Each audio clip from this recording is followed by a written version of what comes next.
시청자 여러분 안녕하십니까? 12월 24일 JBCN 뉴스 시작하겠습니다.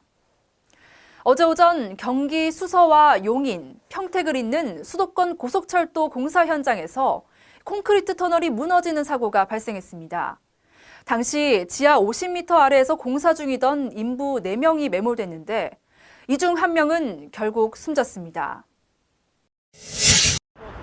공사 현장의 인부들은 망연자실했습니다.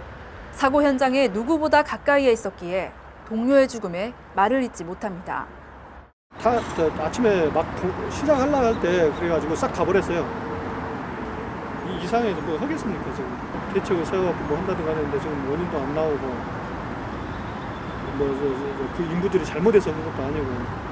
여기는 뭐 어차피 지금 뭐 사고 일어났으니까 난리는 났죠.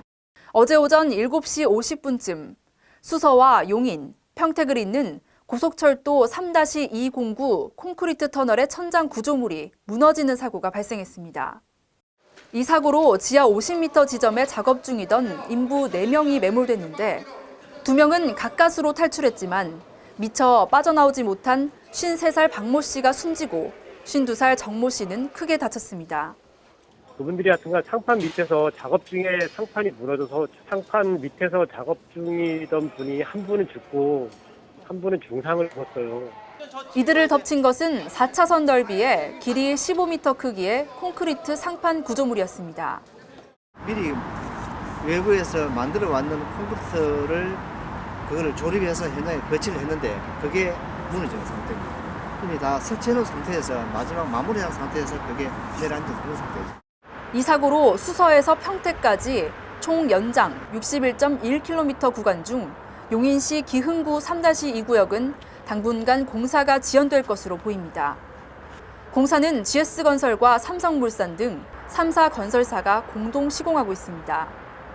경찰은 현장 감식과 함께 공사 관계자 등을 상대로 정확한 사고의 원인을 조사 중에 있습니다.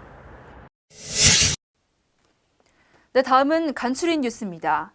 경기 평택 항만공사 청년인턴 직원들이 경영 개선과 관련된 2016 경영 시스템 개선 가이드북을 제작했습니다. 200페이지 분량의 이 책에는 경영 환경 분석과 벤치마킹을 통한 미래 발전 방안 등 경영 시스템 개선을 위한 전반적인 정보를 담고 있습니다. 경기 평택 항만공사는 이번 가이드북을 통해 정책과 경영에 적극 반영한다는 방침입니다. 크리스마스를 맞이해 어려운 이웃들에게 따뜻한 온정을 전하는 제4회 수원 사랑의 산타 행사가 어제 수원시청 대강당에서 열렸습니다. 수원시 종합자원봉사센터가 주관한 이번 행사에선 300여 명의 수원시 자원봉사자가 산타 옷을 입고 다양한 공연과 후원 물품 등이 전달됐습니다. 또 수원 지역 사회복지시설을 방문해 에어컨과 공기청정기, 생필품 등을 전달하며 어려운 이웃들에 대한 따뜻한 마음을 전했습니다. 고용센터와 복지 서비스, 서민금융센터 등 다양한 업무를 한자리에서 처리할 수 있는 고용복지 플러스 센터가 오산시 여성회관에 문을 열었습니다. 오산시와 고용노동부가 공동으로 조성한 고용복지 플러스 센터는 일자리가 최고의 복지라는 주제 아래 지역 일자리 창출과 고용률 70% 목표 달성을 위해 마련됐습니다. 이곳에서는 실업급여 등 고용센터 업무를 비롯해 서민금융과 소상공인 지원 등 업무를 원스톱 시스템으로 운영하게 됩니다. 네, 오늘은 크리스마스 이브입니다. 세계적인 대규모 축제이기도 한데요. 1982년 통행금지가 있었던 우리나라에서도 크리스마스 이브에는 통행금지가 해제됐다고 하네요. 또 크리스마스를 따로 챙기지 않는 일본에서도 이브는 큰 축제라고 합니다.